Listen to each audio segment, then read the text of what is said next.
Hi, you're back on the Getting Closure for Your Business and You podcast. I'm James. I'm here with Cheryl Stainsby, who's the head of Your Directors Advocate. Hi, Cheryl. Hi, James. Right, so last time we talked about directors' guarantees. What are the other kind of personal liabilities? What else would I be on the hook for, potentially, in a liquidation scenario as a director? James, I think in one of our earlier podcasts we talked about director liability for unpaid GST and PAYG. And quite often the tax department may issue a notice to the director before the company's gone into liquidation saying, hey, you're personally liable for this debt. But it's not uncommon either for the tax department to issue a director penalty notice to a director after the company's gone into liquidation, where the BAS hasn't been lodged on time. And so the director can be held personally liable for unpaid PAYG and unpaid GST, wine tax. And these notices often come out of the blue, right, and directors are quite shocked by it. The other thing to remember too is that these notices won't be sent to the company address, they won't be sent to the liquidator, they'll be sent to the director's home address.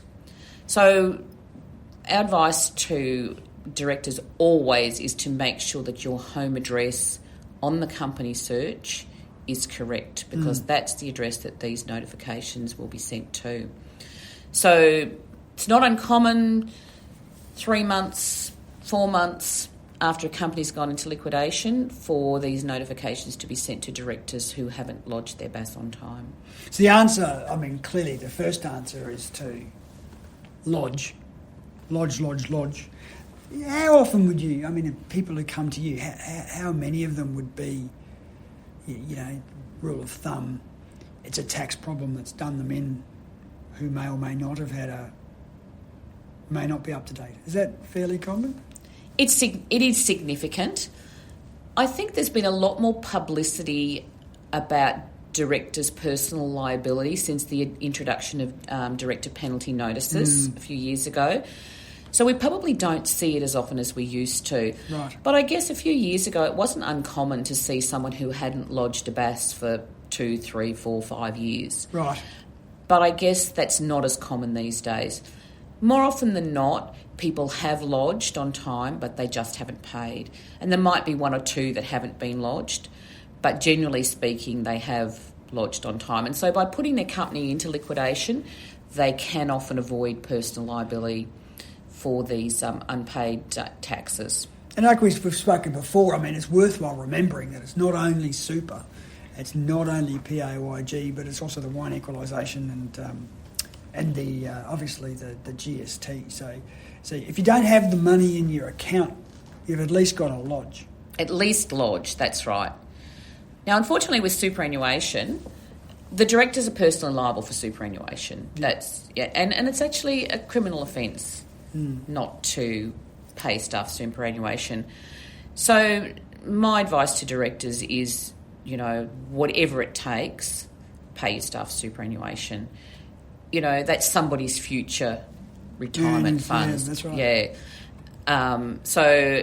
But the tax department do come down very hard on directors who haven't paid superannuation.